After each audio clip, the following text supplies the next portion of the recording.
You're listening to The Partially Examined Life, a podcast by some guys who at one point set on doing philosophy for a living, but then thought better of it.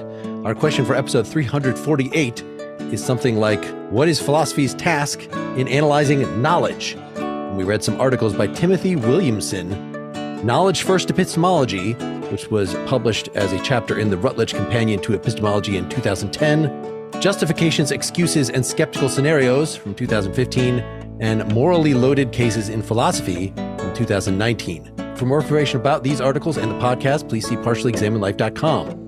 This is Mark Linton-Meyer with crystal clear compliance conditions in Madison, Wisconsin. This is Wes Allwine, justified in believing I ought to do something without being justified in actually doing it in Cambridge, Massachusetts.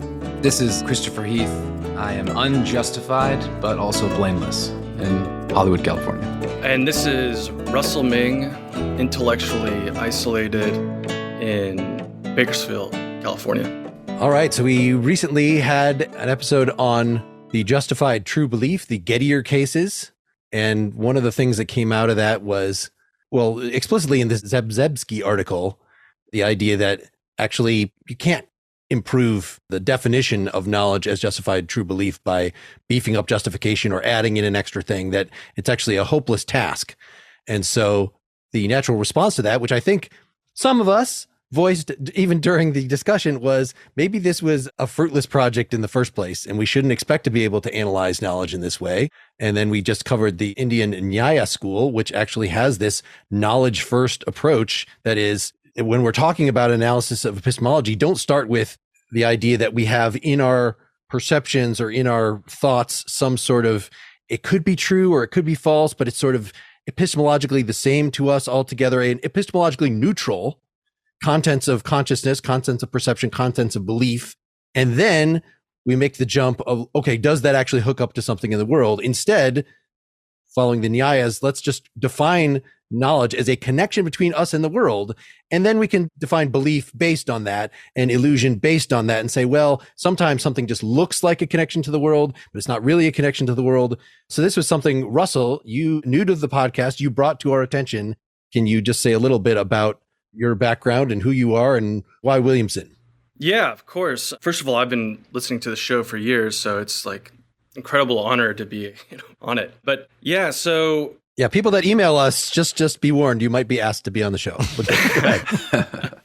Yeah, I'm a PhD candidate at UC Irvine, and I work on issues concerning epistemic normativity. And anyway, I've been into Williamson's epistemology, or knowledge first epistemology, basically since I learned what epistemology is. The first book I read in epistemology was Williamson's Knowledge First and Its Limits, the 2000 book. And I found it almost totally incomprehensible at the time, but I knew that there was something there. And yeah, anyway, so then I carried on into grad school. And what I work on now is sort of a kind of, in Kuhnian terms, I'm like a kind of in the normal science project working out these little puzzles within the Knowledge First research program.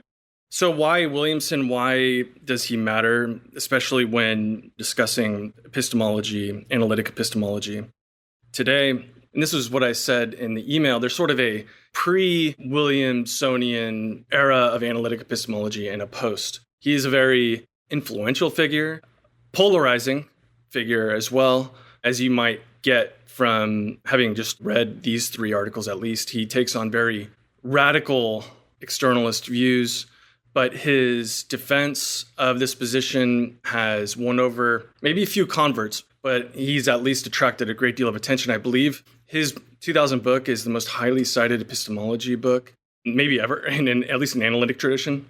So whether you agree with him or disagree with him, he's got some powerful arguments, and again, very influential and polarizing.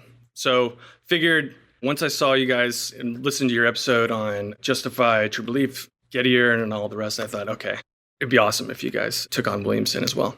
Yeah, people reach out to us with contemporary philosopher suggestions semi-regularly, and if I haven't heard of them, I'm a little skeptical.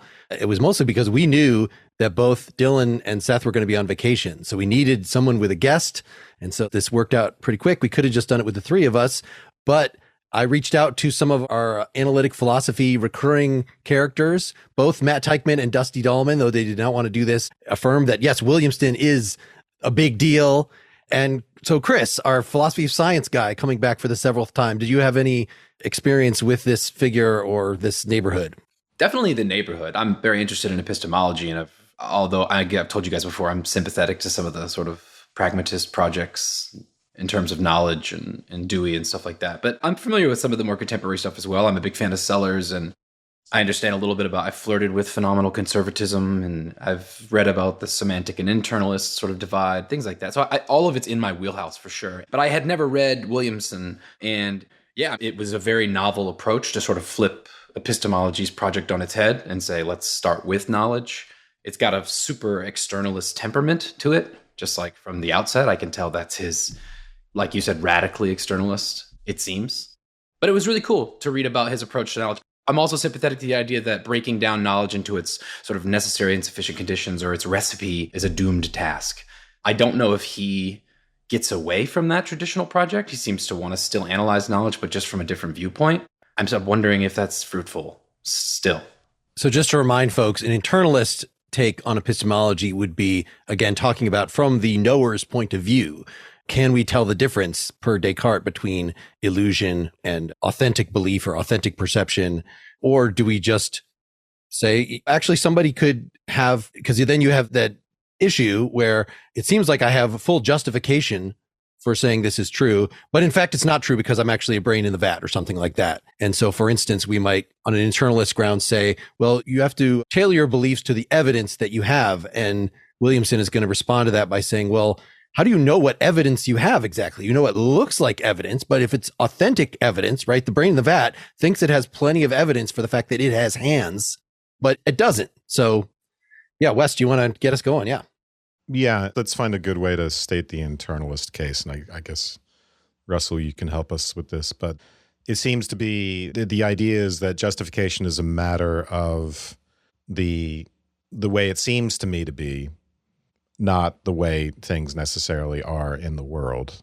So if I am a brain in the vat and all my seeming perceptions show me that I have hands and it coheres with all my other beliefs, there's consistency and there's evidence in terms of seeming perception, then I'm justified in saying I have hands. But on a different knowledge first conception, our evidence would actually be what we know, not what it seems to us to be the case. So I would not be justified in believing that I have hands, even if I'm rigged up so entirely that I couldn't be expected to think anything else is the case. Russell, did you want to?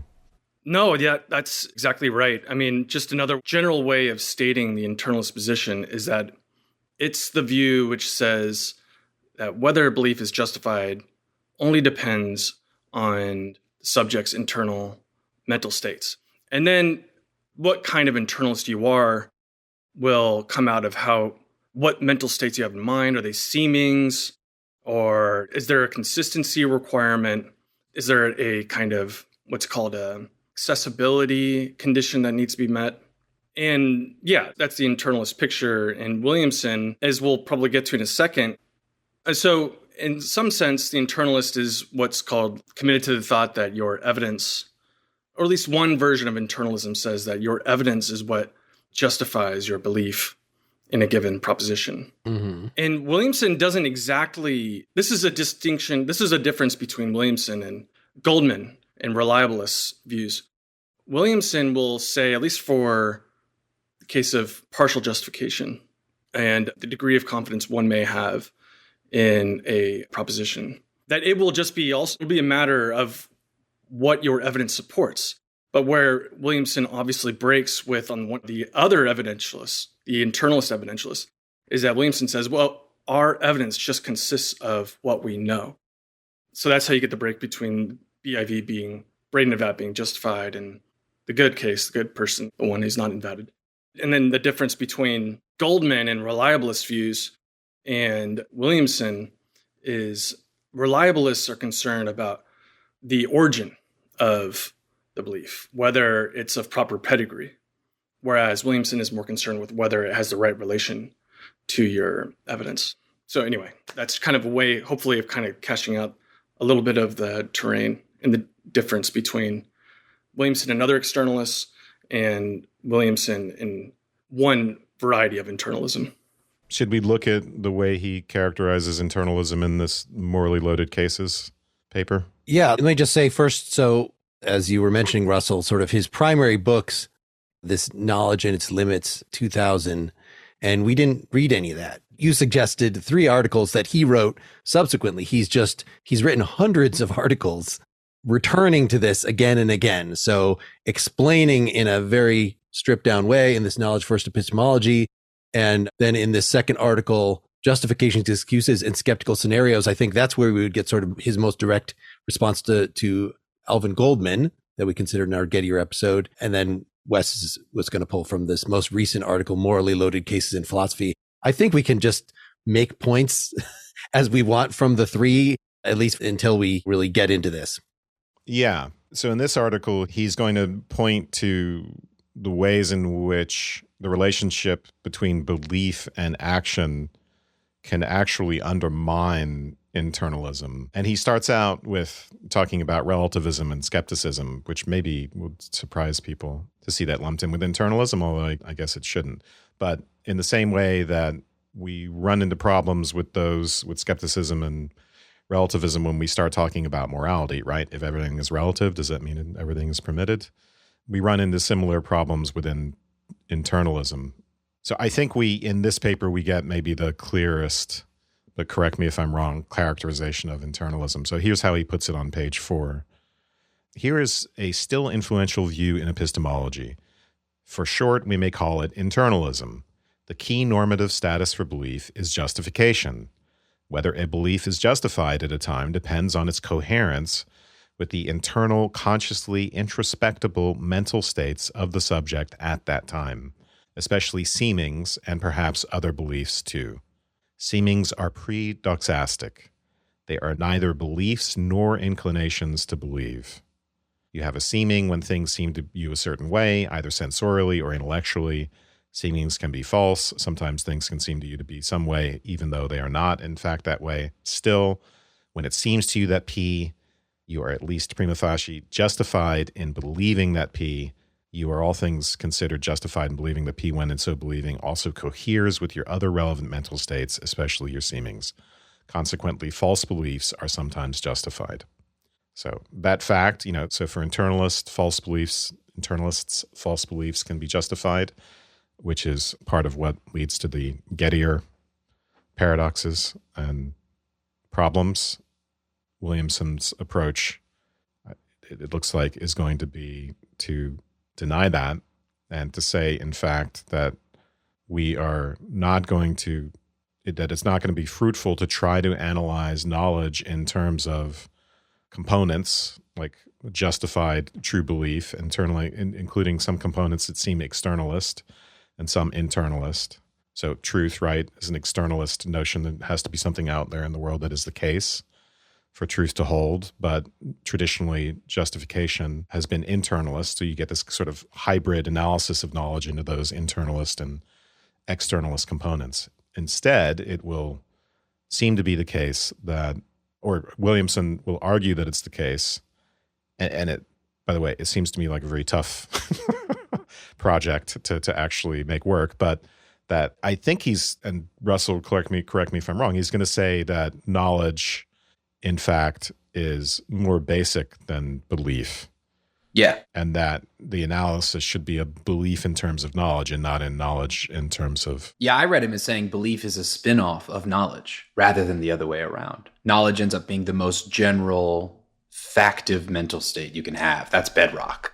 So you get a new conception of justification in terms of these externalist criterion, which is to say knowledge. And it'll turn out in one of these other papers that our evidence for something isn't really a matter of seemings. We could treat evidence as the sum of what we know to be the case about something, even if we don't know that it's the case, which it will turn out he thinks these things are not luminous, to use his term. We don't always know when we know something or don't know something.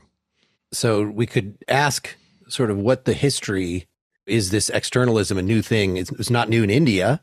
There's this article from 2022 from a collection about knowledge-based epistemology that Williamson contributed to called Where Did It Come From? Where Will It Go?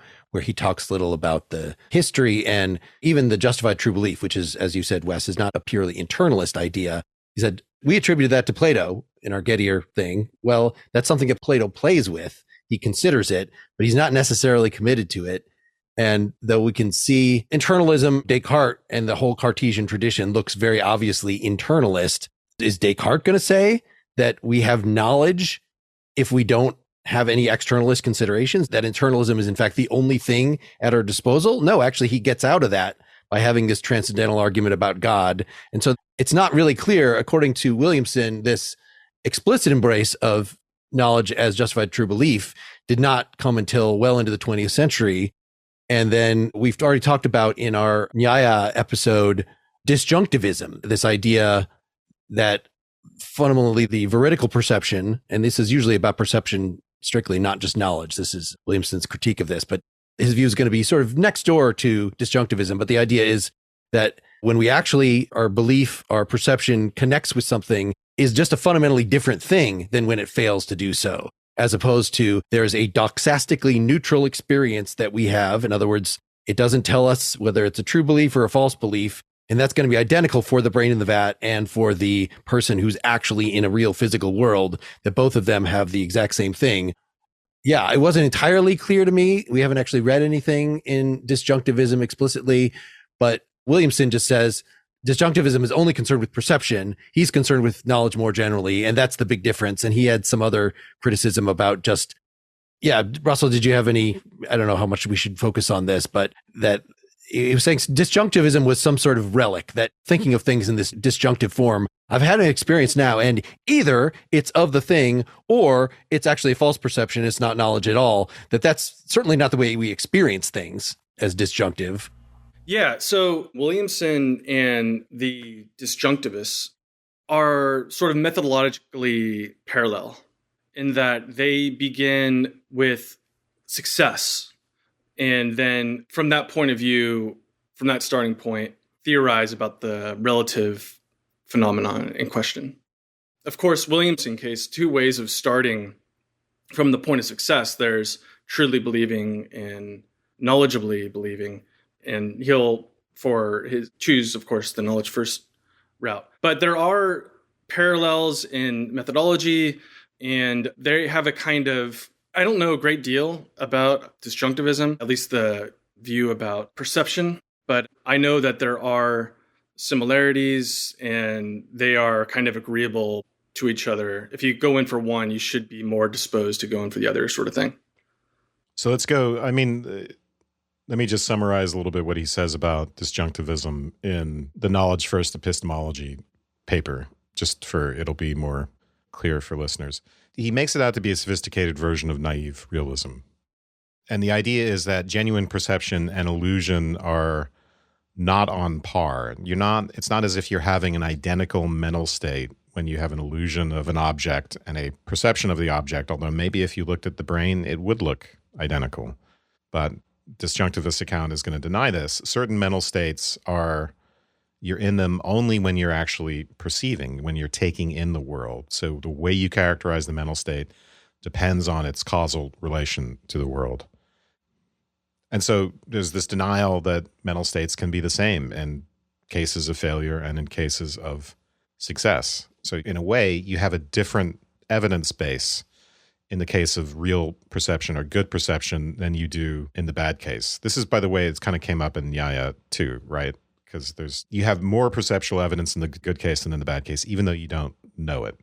So what Williamson is going to say is just disjunctivism about perception is actually a kind of knowledge first epistemology as applied to perception with some qualifications. And I think one of his qualifications is he expresses some dissatisfaction with, well, does he in this paper? Let me just put it this way. The thing that he wants to preserve about just disjunctivism is its quote unquote spirit, which is the idea that success in perception must be defined in externalist terms. So, quote, It cannot be analyzed as a combination of success-neutral perceptual appearances with external causal perceptions inessential to the subject's mental state.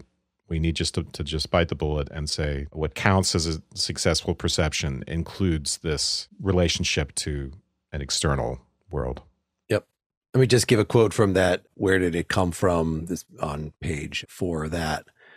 This knowledge and its limits provides a sympathetic critique of disjunctivism about belief. I objected that the disjunctive form is just a misleading artifact because the equivalence of S believes P and either S knows P or S believes P without knowing P is merely a trivial consequence of the accepted entailment from S knows P to S believes P. The bad disjunct, S believes P without knowing P, is gerrymandered and unnatural. As I made clear, the objection speaks more to the letter than the spirit of disjunctivism. What matters most is the insight S knows P cannot be understood as a conjunction of S believes P with other factors, all of them somehow prior to S knows P itself. Thus, disjunctivism about belief is better reworked as anti-conjunctivism about knowledge. And I think that is as stupid, as needlessly scary sounding a phrase, anti-conjunctivism about knowledge. That's it. Justified true belief is conjunctivism about knowledge. Knowledge is justification conjoined with belief, conjoined with its truth. And we instead, let's just say knowledge is basic. We can try to describe like, yes, okay, if you know that something is true, it follows from that you also believe that it's true. But that doesn't mean that belief is one of the ingredients that goes into knowledge. Knowledge is fundamental. It doesn't really have ingredients in this way. It just has implications. Let's stop for a sponsor break. I'm the parent of a 6-year-old. Those of you that are or have been the same know well the daddy phase. Having a human being that dependent on you is an enormous responsibility, one that is hard enough when you are present and able. But what if you are not able, or worse, not present? I have term life insurance for myself so I can provide for my daughter and wife even when I'm gone. And that's where Fabric comes in. Fabric by Gerber Life is term life insurance you can get done right here, right now. You could be covered right from your couch in under 10 minutes with no health exam required. If you've got kids like me, and especially if you're young, not like me, and healthy, the time to lock in rates is now. The life insurance you get through your employer, if you get it, probably doesn't offer enough protection for your family and probably doesn't follow you if you leave your job. Fabric has flexible, high-quality policies that fit your family and your budget, like $1 million in coverage for less than $1 a day. Now, it's all online and it's all on your schedule, so you can apply when it's convenient for you. There's no risk, a 30-day money-back guarantee, and you can cancel at any time. Fabric was designed by parents for parents, and now they've partnered with Gerber Life, trusted by millions of families like yours for over 50 years. Fabric has over 1,900 5-star reviews on Trustpilot with a rating of excellent. That means you can trust them. And Fabric is more than life insurance. They offer free digital wills, investment accounts to invest in your kids' future, and more that you can manage all from your phone. Join the thousands of parents who trust Fabric to help protect their family. Apply today in just minutes at meetfabric.com/PEL. That's meetfabric.com/PEL. meetfabric.com/PEL. Policies issued by Western Southern Life Assurance Company. Not available in certain states. Prices subject to underwriting and health questions. Yeah, what else about just knowledge first epistemology to make sure that we really have that, or we could start going through in more detail that first article? Obviously, he comes to us in this knowledge first epistemology article and talks about his plan to analyze knowledge as the most basic thing. And he kind of also goes through a few arguments about why we might think that belief is not conceptually prior to knowledge. I had a little trouble with the luminosity argument. Should we go through this in order? Do we want to jump to luminosity or? Sure. I guess we could start with the analysis first, that first part. I just couldn't remember where exactly he started arguing that belief is not conceptually prior. Right. So Goldman, for instance, wanted to give this analysis of justification specifically, but then as a component of knowledge that would be non-circular. We want to be able to say what justification is in non-epistemic terms. And so this is part of, is there a way to analyze knowledge in terms that are not knowledge? Because that's what would make something epistemologically basic. Of course, you can still say more about it if you then say more knowledge term. Well, I know something when I believe it's true, and it ends up being true, and then I can act on that. You could say a lot of things about it, but that's not actually giving a definition of knowledge. It's just things about knowledge. So yeah, William wants to say a lot of people have tried to give non-circular definitions that do not involve epistemological concepts in themselves, and nobody has succeeded. So maybe this is just a bad attempt, a bad paradigm. I think that's Russell, you were saying there's pre-Williamson. So we've had a paradigm shift in analytic epistemology. Right. Yeah. And even those who do to this day try to provide an analysis of knowledge, their ambitions are not what they once were. So the goal now often is not exactly to provide necessary and sufficient conditions to totally reduce either the concept or what have you to more basic ones. Rather, people will today try to provide what they call a kind of illuminating or informative analysis of knowledge. And whether that project is worth engaging in, of course, is another thing. And still others have taken on a totally different analysis, what may be called like a network analysis, where you have this kind of cluster of epistemic concepts that are defined in terms of one another, where there's not one of the cluster that is reducible to another and all the rest. I think we saw that in Strawson when we read about him trying to define truth. Exactly. Truth and knowledge just actually end up being defined in terms of each other. Exactly, yeah. In fact, so I did my master's at the University of Glasgow, and at the time, one of the people I worked with, Chris Kelp, he was working on a book from a kind of more or less knowledge first approach, but anyway, he was trying to provide a kind of framework for understanding epistemic normativity in terms of inquiry. His whole deal was to provide a network analysis of this kind of Strawsonian sort that you just mentioned. So yeah, the pre and post Williamsonian epistemology, whatever, there are still those, of course, who are engaged in analysis, who do put forth analyses of knowledge, but definitely the ambitions have been tempered. Yeah, so let's look at the analysis of knowledge section in the Knowledge First Epistemology paper. What he's going to say there, right, we're reminded of the types of problems, Gettier problems that we get when we try to analyze knowledge into justified true belief. And the fact is that attempts to repair that, as we saw in our Zabzebski paper, have not been successful. And Williamson will say that perhaps we should take this to show that such an analysis is just not possible, that belief is not prior to knowledge and that knowledge is perhaps prior. So what he does next is he starts with a worry for internalist theories of mind that suggests that knowledge is not a purely mental state because it is connected to the external world, right? If we know something, then that has to be true. There's this inherent connection that an internalist will lead an internalist to want to say that knowledge, again, is not purely mental. It's this hybrid state. So for an internalist, mental states have no necessary consequences for the outside world. And again, this means that someone in a brain in a vat can have the exact same mental states as someone who's really in the world having the same subjective experiences.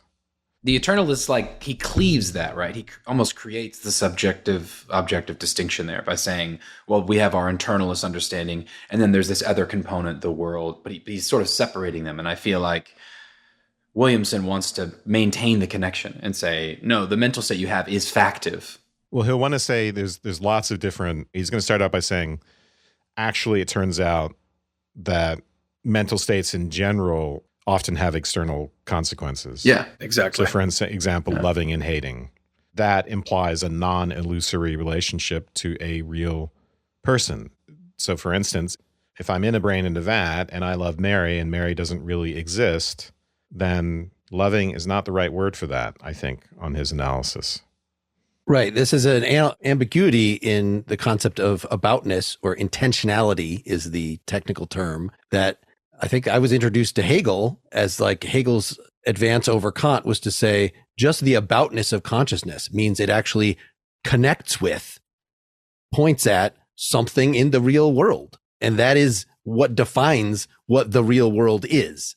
we could pick holes in that as stated, because if I have about the wonderful lake that's over there, but actually there's no lake over there, it's a mirage, then am I actually having something about, or if I can have beliefs about Santa Claus, right? There's difference in aboutness in beliefs. Well, let's give his snow example. Yeah, go ahead. Right. If I have beliefs about snow, but it turns out that the snow is actually moths that look like snow, my beliefs are really about moths, not about snow. Yep. So he wants to call this semantic externalism, or it just is semantic externalism. And to quote, the content of intentional states such as belief typically depends on causal connections between the thinker and the environment. So that's really significant, right? The content, the meaning of a proposition is not simply a matter of the way it seems to us, but a matter of the thing that it's about. Right. So aboutness is a connection with the world. It is not just about the ideas in our head. When I'm thinking about the moon, I'm not thinking about my idea of the moon. I'm thinking about the moon. So there's no reason to say the mental is entirely this internalist absorb. Williamson gave an early presentation, a paper called something like "Knowledge is a Mental State." And he says in this later article how a friend of his who's not a philosopher came to it and like, why is this something you would argue? Of course, knowledge is a mental state, but it's only if you've been duped by this Cartesian tradition or whatever. No, our mental states have to be entirely self-referential. But Williamson says if you take away the aboutness, you actually take away what is most mental about mental states. The mental is not just, I have a qualia and I have no idea what it's related to in the external world. It's that it's about something in particular.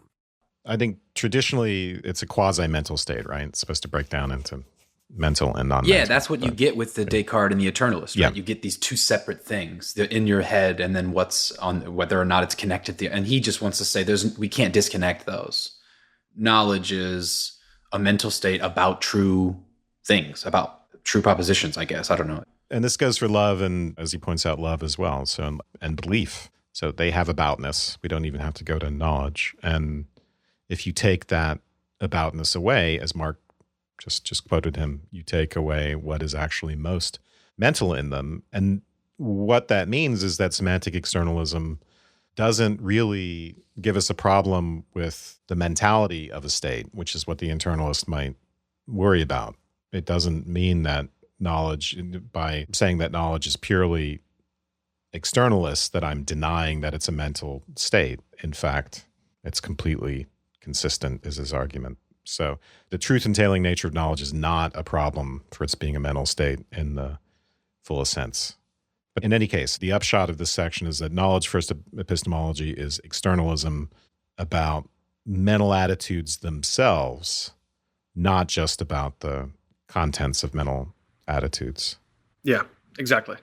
Yeah, right. And he kind of puts forth this view, and then as we're going through now, just is considering a number of reasons for rejecting it, a bunch of objections. And then this one that we've just been going over is just the appeal to a theory of mind that's we're led to think is outdated within kind of contemporary philosophy of mind, which is the internalist theory. And because as he kind of lays out in the other paper that Mark's been referring to.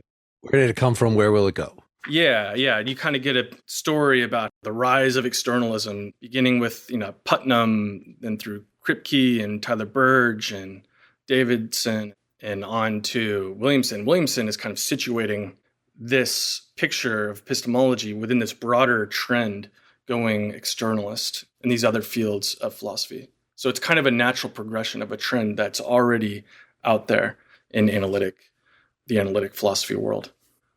So this objection that one might have had from long ago, no longer the ideas, would apply, at least if you're kind of a card-carrying practitioner involved in philosophy of mind and what have you. So you can't go up to the knowledge first epistemologist and say, hey, under your conception of things, knowledge isn't even in a mental state anymore. That's ridiculous. That objection doesn't work. Exactly. Yeah. And he also questions the motivation. Like, why would we even have thought to begin with that there'd be such an analysis forthcoming, setting aside the inductive evidence that's resulted from the tradition born out of Gettier's paper. Other concepts are not reducible to more simple ones. And he gives the example of being colored, and being red is not reducible to being colored plus something else. Yeah, why I think that knowledge would be subject to an analysis in more basic terms, and why not think of it that as being more like color concepts. So he questions with respect, that objection, the motivation to begin with. And the next objection is the problem of access. And that kind of unites the maybe two parts of the Knowledge First project, the view that knowledge is a mental state, and then the view about evidence and justification and all the rest. Right. So the idea is that you might think that if you know something, you automatically know that you know it. And he wants to just deny that. There's no reason to think that. We could be, even on the justified true belief, like you don't know for sure whether it's true or not.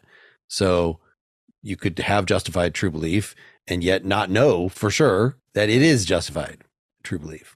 And also this section, the anti-luminosity argument, which we'll, I'm sure, get to in just a second, not only challenges that what's called the KK thesis, the idea that knowledge, if you know P, you know that you know P, but it also challenges kind of orthodox views of rationality and justification, that whether you conform to or comply with the norms of rationality or justification or belief more broadly, you should always be in a position to know whether you do or you don't. And this argument is meant to challenge that sort of picture of rationality and justification, the picture which tries to make, as he says, epistemology operationalizable or something like that.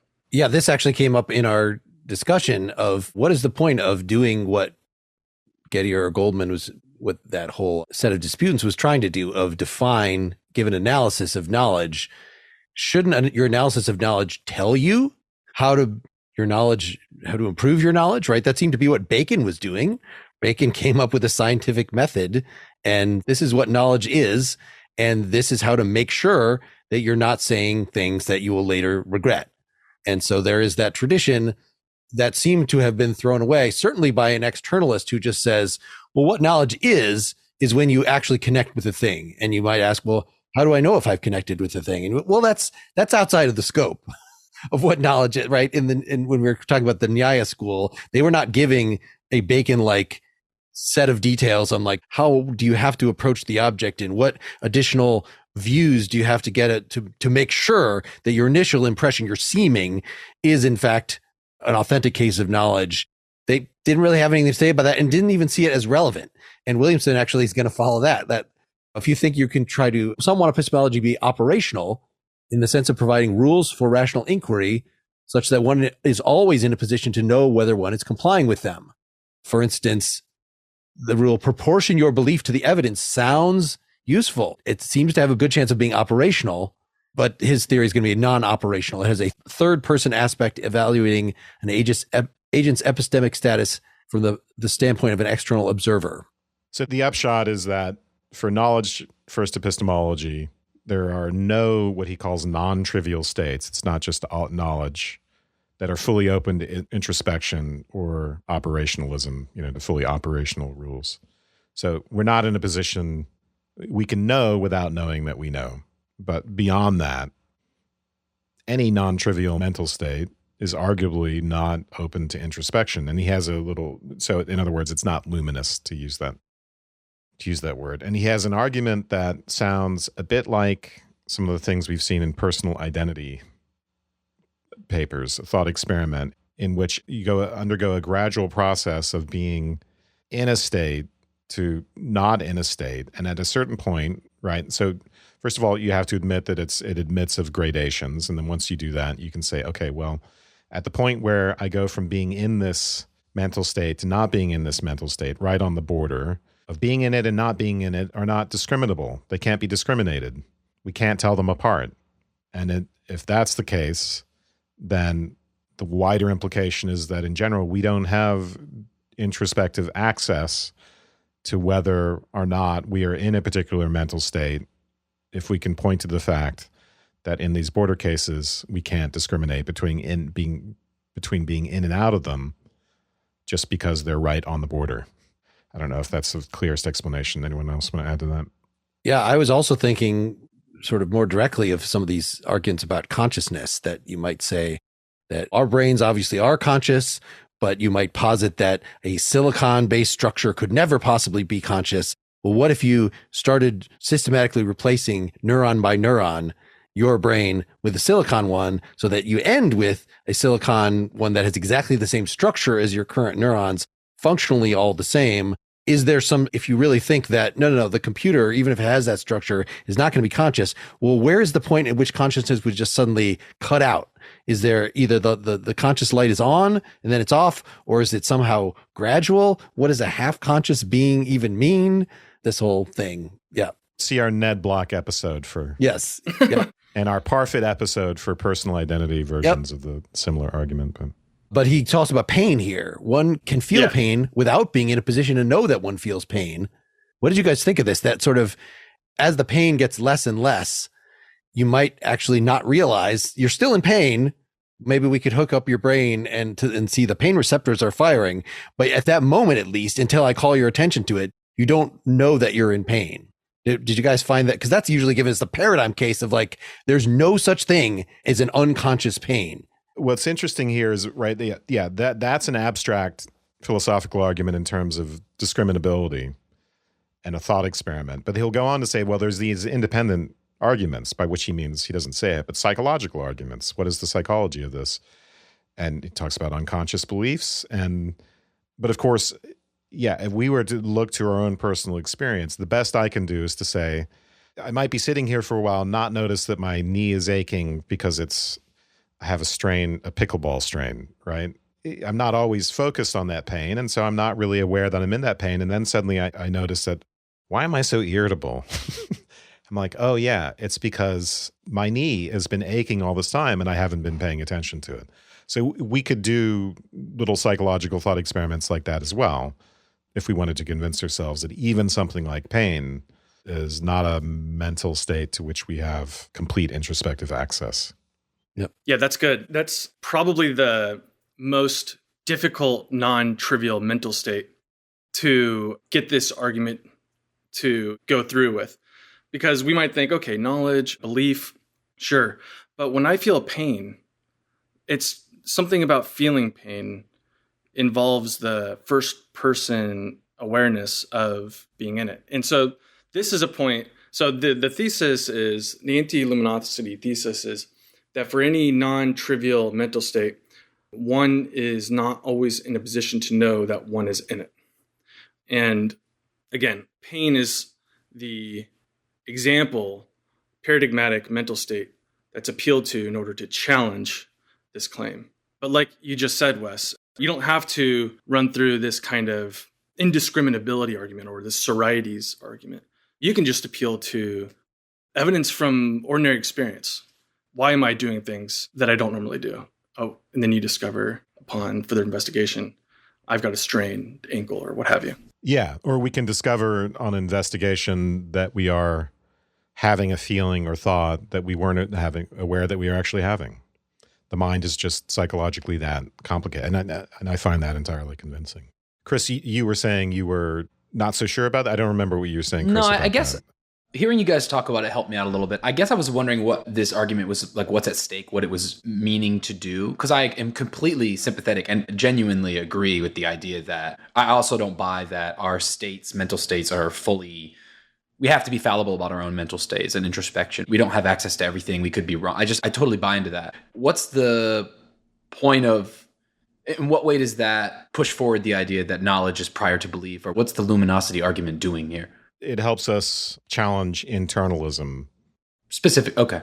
So he talks about evidence in the next paragraph. Right. Yeah. That's the upshot, is that we can say that an agent's total evidence is the total content of their knowledge. So he'll say E equals K, I think is the way, or evidence equals knowledge. So what does that mean? That means our evidence isn't limited to simply what's available by introspection at any given time.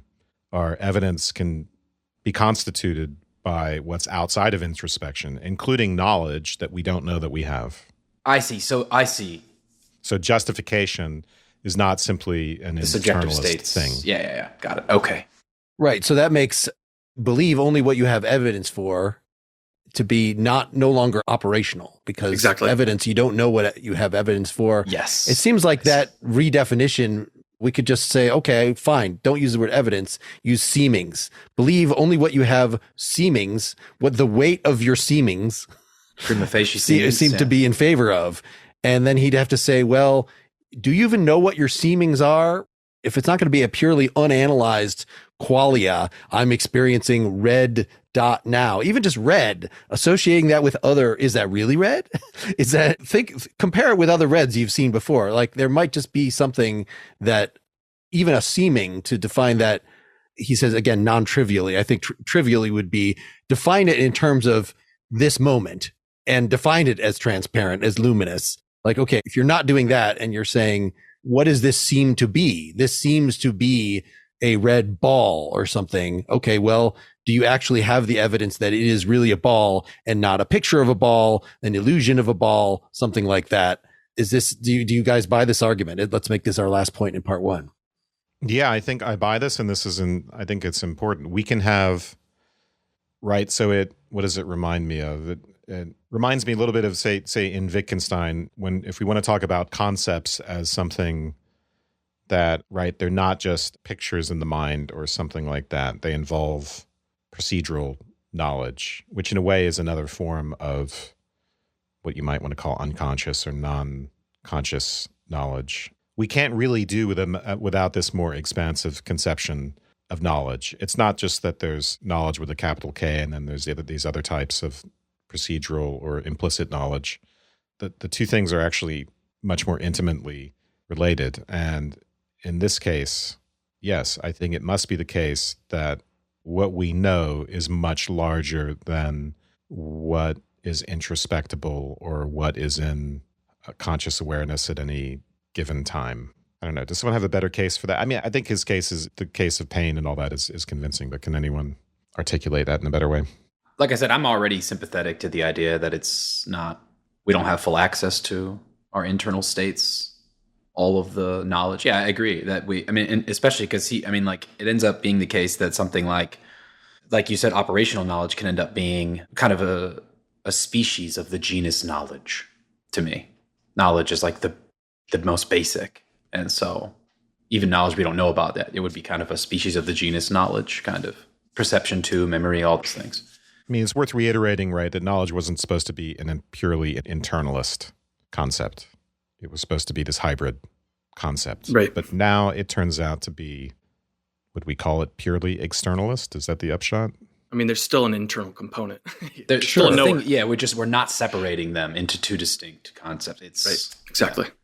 All right, let's make that the last word for part one. Come back for part two if you're a Partially Examined Life supporter. That should be in your feed already or very soon. Unless you support through Apple, it'll be up next week. For everybody else, if you want to become a supporter, go to partiallyexaminedlife.com/support. See you soon.